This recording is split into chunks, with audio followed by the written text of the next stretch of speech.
So we're incredibly excited to be over here at the Conscious Capitalism CEO Summit, and in about 30 minutes we're going to go on stage to share with this remarkable audience of leading CEOs globally. And Conscious Capitalism is an amazing organization. They really lead off 4 principles. So all of these CEOs have gotten together and they've said, look, we're here to elevate humanity. And they drive off the principle first of higher purpose, and then making sure that all stakeholders, as the second principle, are well represented. And then the third principle is all about conscious leadership. And the fourth principle is all about really using conscious leadership to drive conscious culture. And we're blessed to be invited to share the book that we've just written together, The Big Decision, which is a book all about how you go about making conscious decisions in your life. And I'm here, Zach and I co-wrote the book together, and we're going to be going on stage to share that in just a moment together.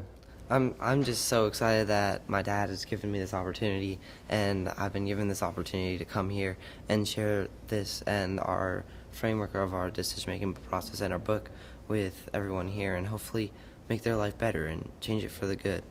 That would be my hope for today. Wonderful, Zach. Thank you. Thank you.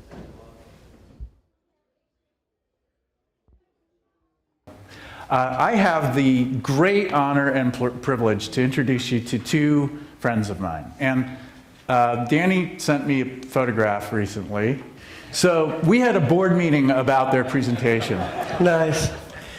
In San Diego.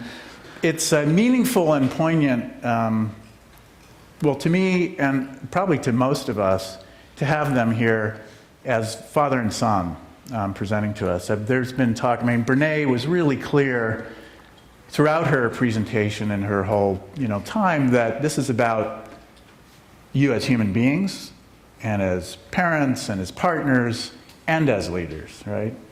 And one of the themes that has come through many of the presentations is this is really about human beings and how human beings come together and do things together, right, in the context of business. And what Danny and Zach are going to talk about is absolutely relevant to how we show up as leaders, but it also highlights how we show up as leaders is also relevant to our whole life. So please join me in welcoming my friends and our friends, Danny and Zach Friedland. Hello. Youngest speaker ever.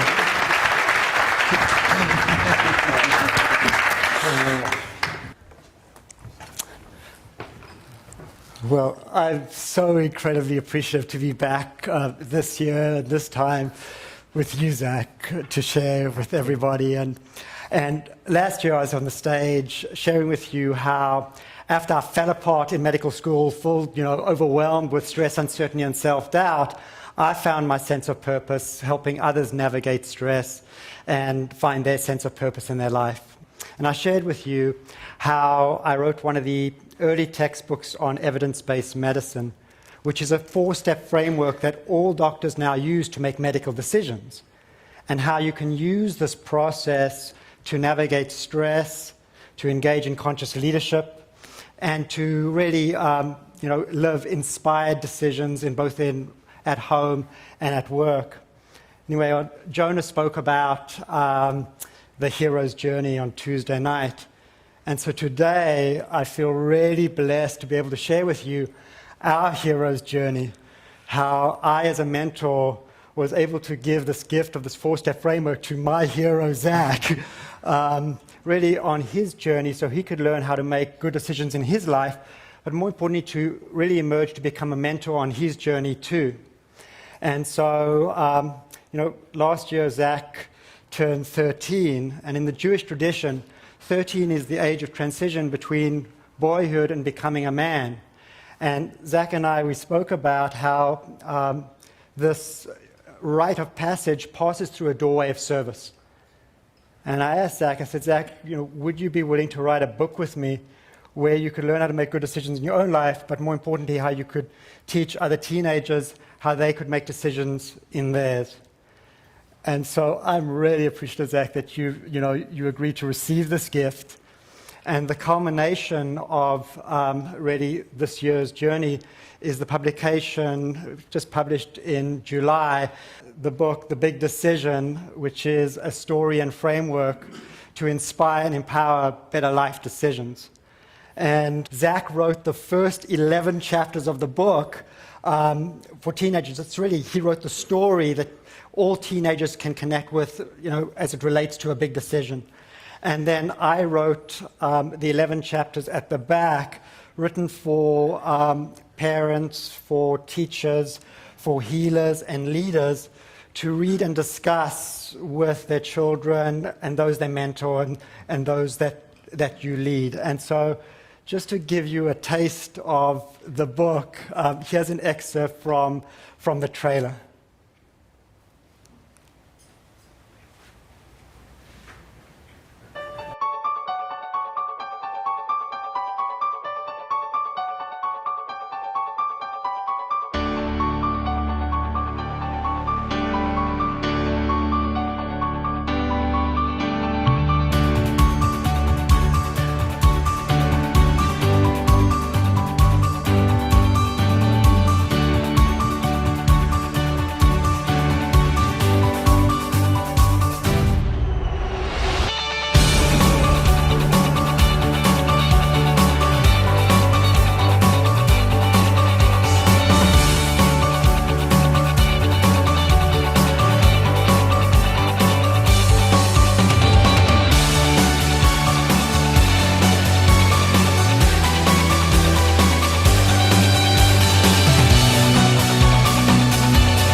Yeah, bring me a tissue as well, won't you? Yeah, and I'm just so grateful that my dad has given me this opportunity to be here with you all today and to really give me the opportunity to share this with everyone today.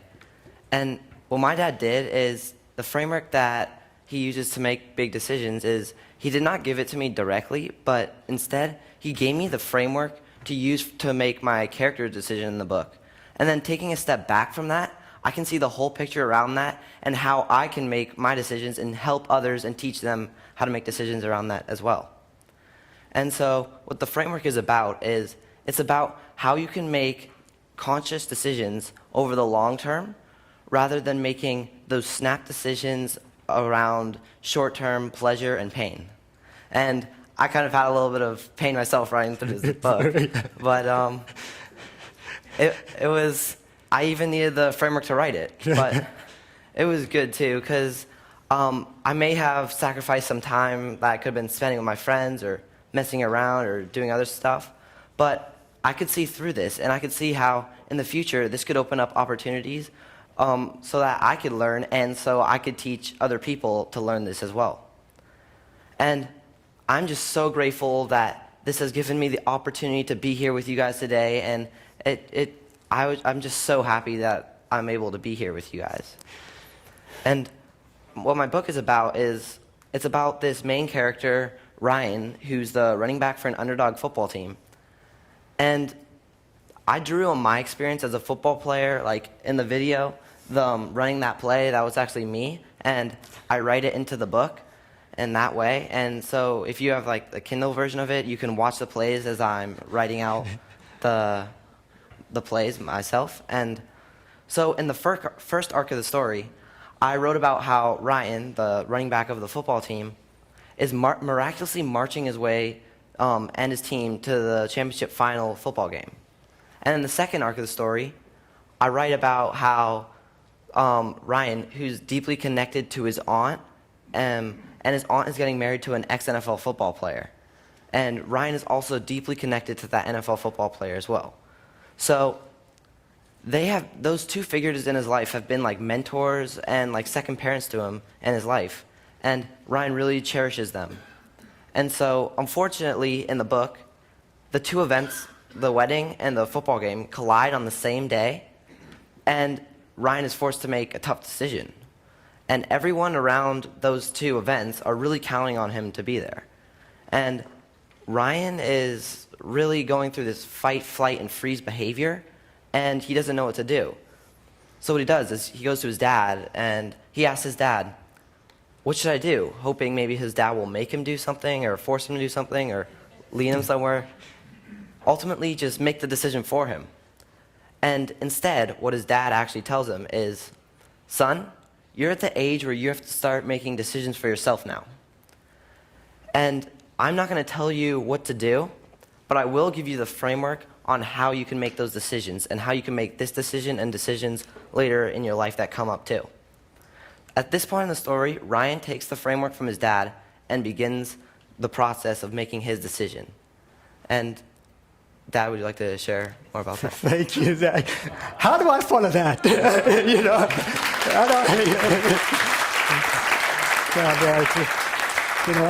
I'm so in awe of you, Zach. And, you know, I am really in awe of the way Zach actually took this framework and how he solves really this major dilemma in the book. And I'm not going to ruin it for you because I want you to read the book as well and see how this all plays out. And then in the second part of the book, what I do is I write about the brain science of making decisions. And then I write about how you can use this 4-step framework to structure your thinking to make your big decisions in your life, but not only to make your big decisions, to also mentor and inspire others to make their big decisions too on your hero's journey. And you'll see this not only applies to your life at home, but this is really an allegory that you can use to really inspire the decisions you make in business too. And so, you know, just to give you really a brief preview of that second part of the book and how it weaves in, this first part that really looks at the brain science, there are 2 key parts of the brain that are involved in making decisions. And the first part that really influences decisions that we make is this part over here, which is the limbic system. And the limbic system is the survival-oriented part of our brain. So when we experience threat, you know, what Brene spoke about, shame, we instinctively go into this part of our brain with our fight, flight, and freeze responses. This is where we armor up. This is also the part of the brain where we seek out pleasure. And if we only had this part of the brain, and again, this part of the brain is there, it serves to protect us. So it's highly adaptive and highly functional, but it can actually sometimes lead astray. If we only had this part of the brain, we'd be highly impulsive animals, always moving towards pleasure and moving away from pain. So thank heavens that we have another part of the brain. And this other part of the brain over here is the cortex, including this part in the front over here, which is the prefrontal cortex. And the prefrontal cortex is crucial for making conscious decisions and conscious leadership. It's crucial. And so over here, you know, when you look over here at the prefrontal cortex, this is the part of the brain, essentially where you can weigh the present, you can imagine a better future, and you can make decisions to get yourself there. This part of the brain over here, the prefrontal cortex, is also the part of the brain that integrates circuits of empathy, social awareness, compassion, and morality. So this is the part of the brain that really brings a sense of values to the decisions that we make. So when we're under stress, it's not that we actually don't, you know, that we lose our way. I mean, we just go into this armored place. We all have this capacity for, you know, for really conscious leadership, for making wise decisions. The question then becomes, can you access this part of your brain when the stakes are high and the chips are down and you're under stress? And so really, you know, ultimately, our adaptive advantage as conscious leaders is really understanding the skills to really consciously move from the limbic system to the prefrontal cortex, to make these conscious decisions. And when Jonah spoke about the hero's journey, or whenever I speak about the hero's journey, most people think that that hero's journey is a long journey. I'll actually position that I think the hero's journey is a very, very short journey. It's a journey of inches. It's essentially a journey of inches. The hero's journey is essentially the journey from the limbic system to the prefrontal cortex. It's the ability to step in and to transcend our fear-based experiences, to really transcend into that part of our brain where we can actually engage with meaning and purpose in what we do. And so really what the book endeavors to do with this 4-step framework is to provide you with the skills, with the architecture to actually walk this hero's journey between the limbic system and the prefrontal cortex. And we use this 4-step framework to do this. And this 4-step framework I've adapted from the way that all doctors now are trained to make decisions in medicine. This is the framework of evidence-based medicine, except here what we've done is we've adapted it not to make medical decisions, but to really make, to inspire and empower decisions both at home and in business too. And so the framework begins with learning how to frame the right questions to begin with. Because without awareness, where we usually start under stress, we default to certainly an automatic type of thinking around, with questions like, really 4 buckets of questions go through our mind under stress, which is what if, and every catastrophe that could happen. Then it's if only and the regrets of my past. And then it's what's wrong with me and what's wrong with other people. And that can really kind of run away with us. So if we can remember to ask inspired questions at the outset, we can put ourselves into the pathway of inspiration, particularly under times of stress. So under times of stress, if we remember to ask questions like, what is it that we're here to learn? How can we best connect? How can we best express ourselves? And when it comes to decision-making, where we begin to think about, asking the questions, not only, this is a forced decision, this or that, but what are all of our creative options? How can we serve all of our stakeholders? And then which decision is most aligned to our highest purpose and capacity to serve? So if we begin to architect these questions and begin to have this dialogue in our teams, we can put ourselves into that path of inspiration. The second step over here then gets into how do we find the answers.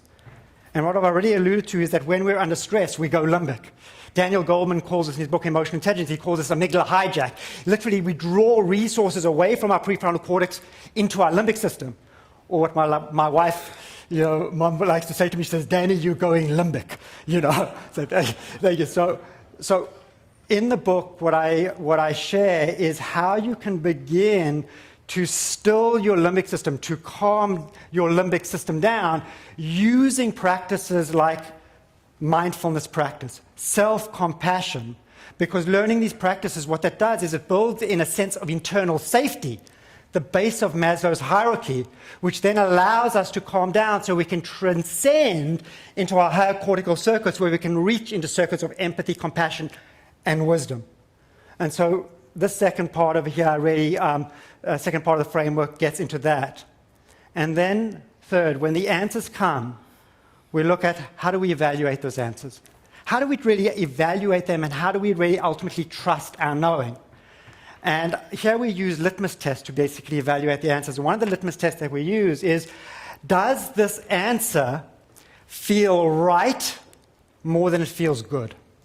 And the reason for that is that when we really look at answers that only feel good, we really are talking about like limbic-based answers. We're talking oftentimes about relief of pain and the pursuit of short-term pleasure, as opposed to when you look at answers that feel right, those answers are mapping in the prefrontal cortex in terms of congruence with your higher purpose. So asking you, do your answers feel right more than they feel good? So for example, if you only did what felt good, people would not quit alcohol, they wouldn't quit tobacco, they wouldn't confront people that they knew they should, and Zach probably would never have started writing the book because it didn't feel very good, from the outset either. So if you ask yourself, does this feel right more than it feels good, you're more likely to incline and then take the next step over here, which is learning how to apply your answers and take purposeful action. Here, drawing essentially on your courage, your support, and your willpower, and as Brene says, to dare greatly and just go for it and step into the arena and take action. And the process doesn't stop here. It then loops around to frame the next question, which is what we're doing working? Is what we're doing working? Are we serving in ways that we hope we should, or we hope we want to, or do we need to take new action to get back into the stream and stay aligned to our source of purpose and inspiration? And so this over here is, the mission that Zach and I are deeply involved in and wanting to share with the world.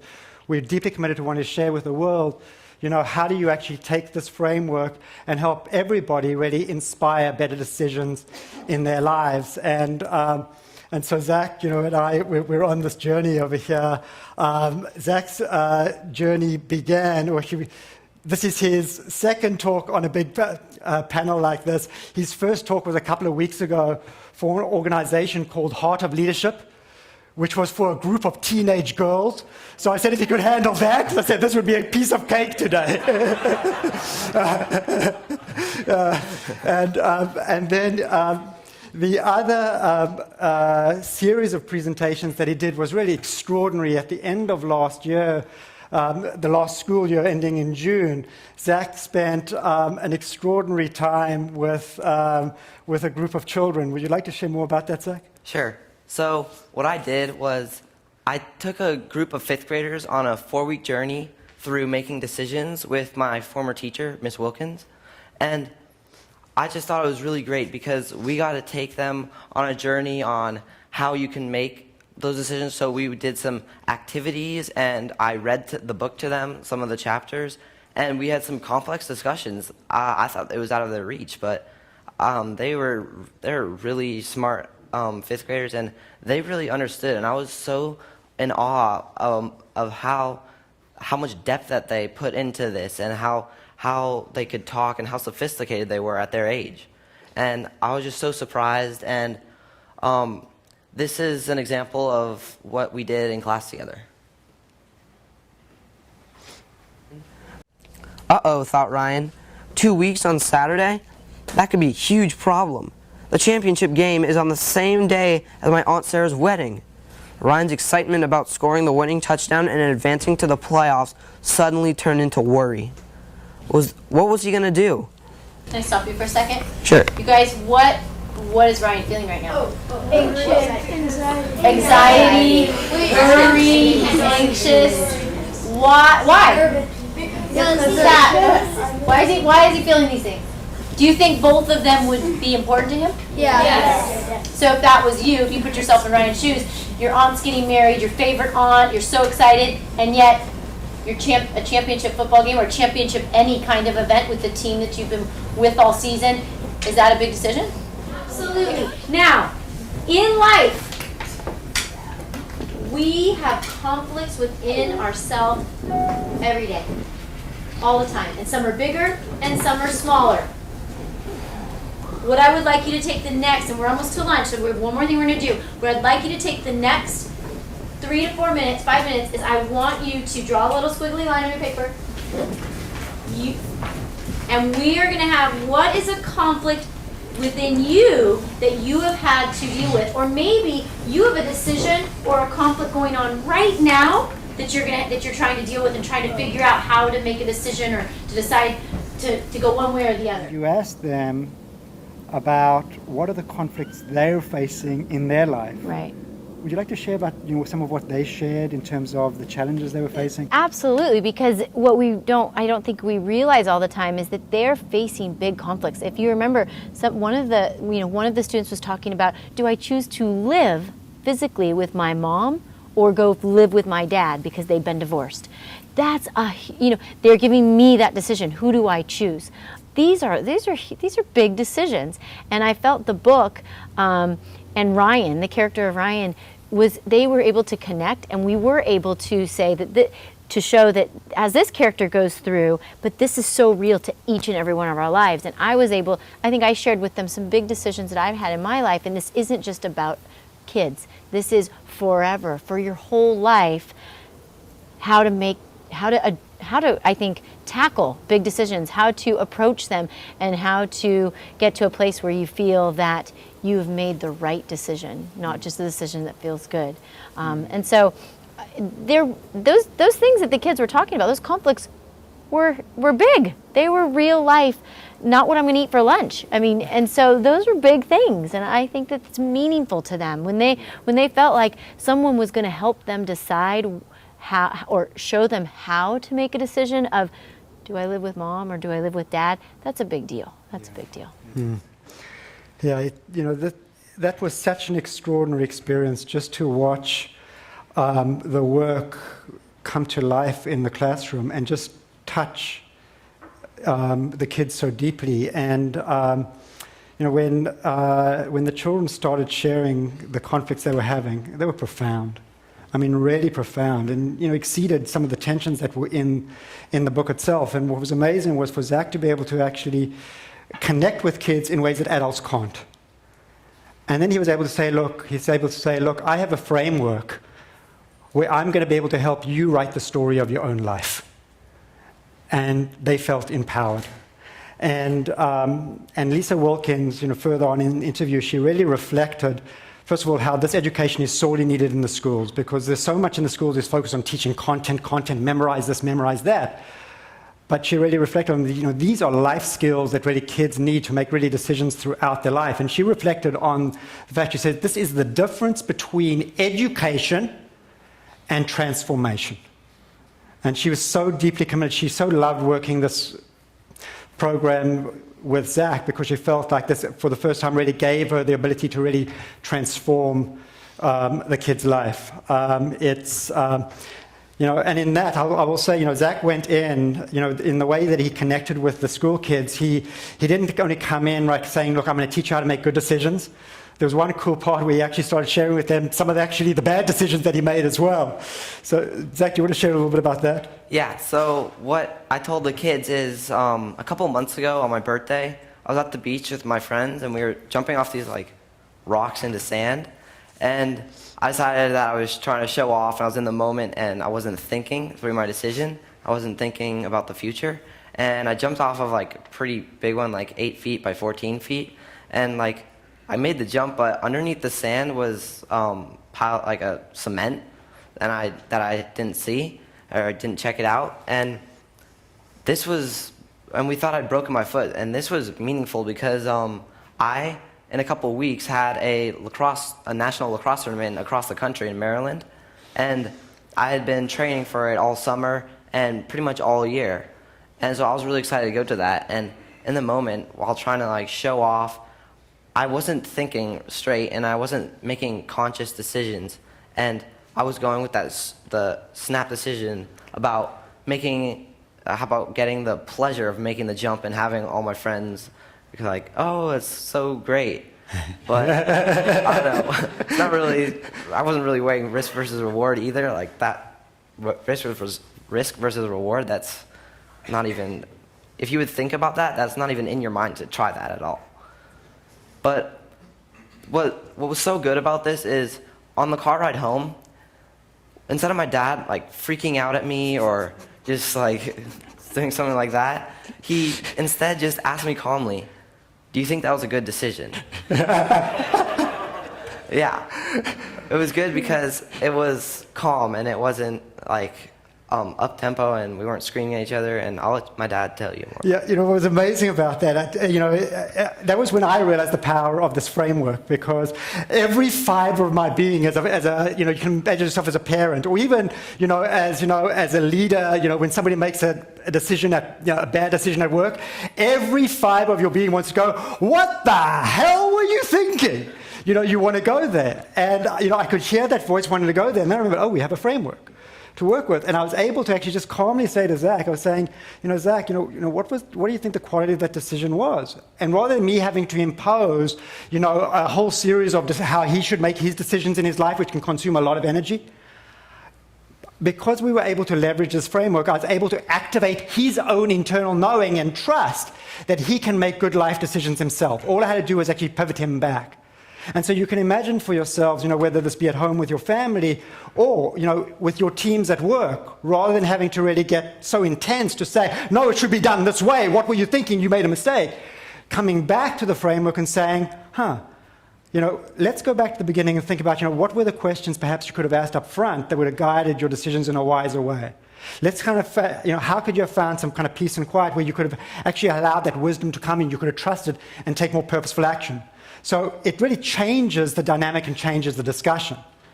And so, as I mentioned earlier on, you can see this really also not only as a way you can use this at home, but really as an allegory, in business as well. And there was another part, we have a dear friend who's a fellow Conscious Capitalism attendee. He's not here this year, but Bill Flagg, and we had the pleasure of going to hang out with Bill Flagg in Boulder over the summer, and as a gift we gave him a copy of the book.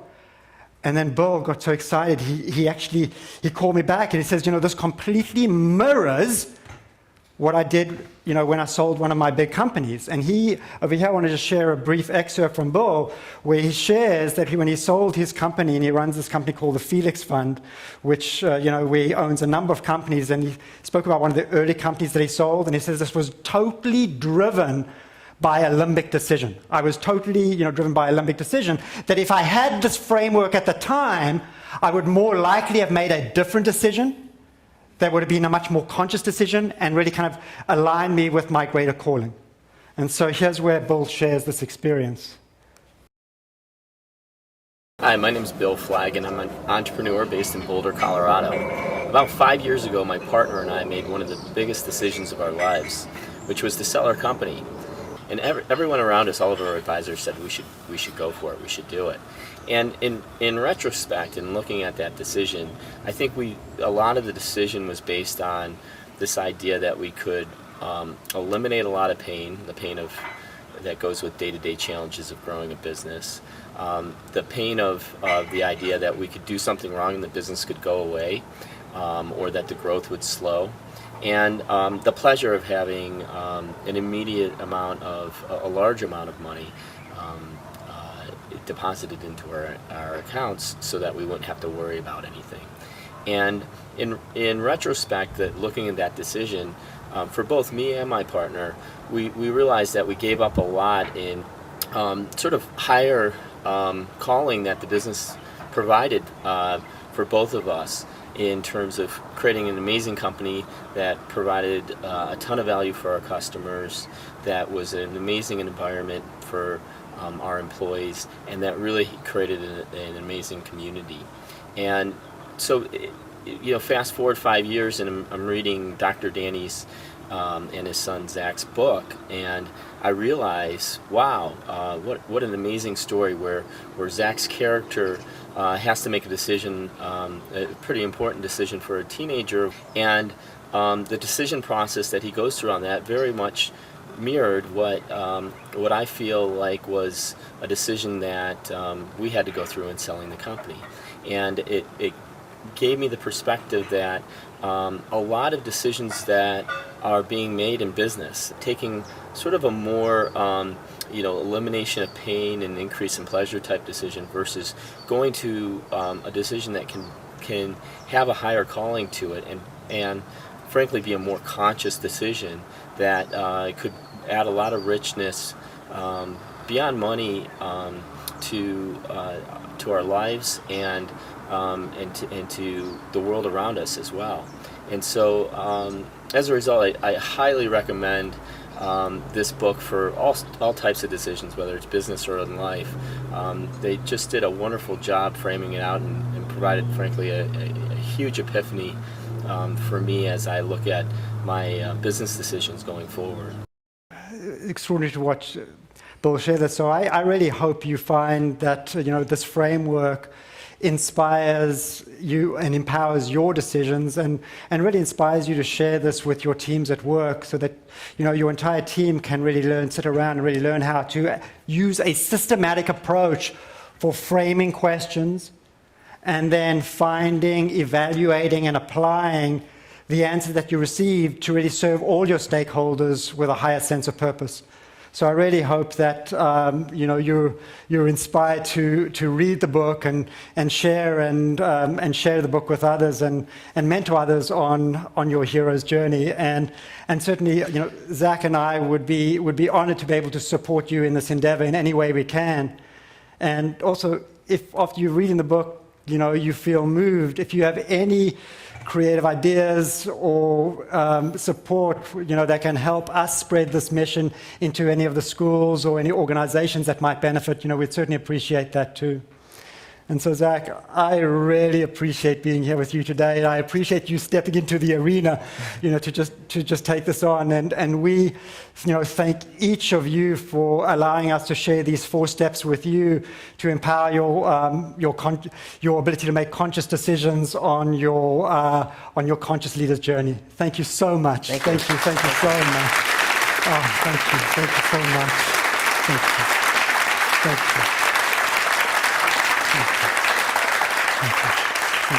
you so much.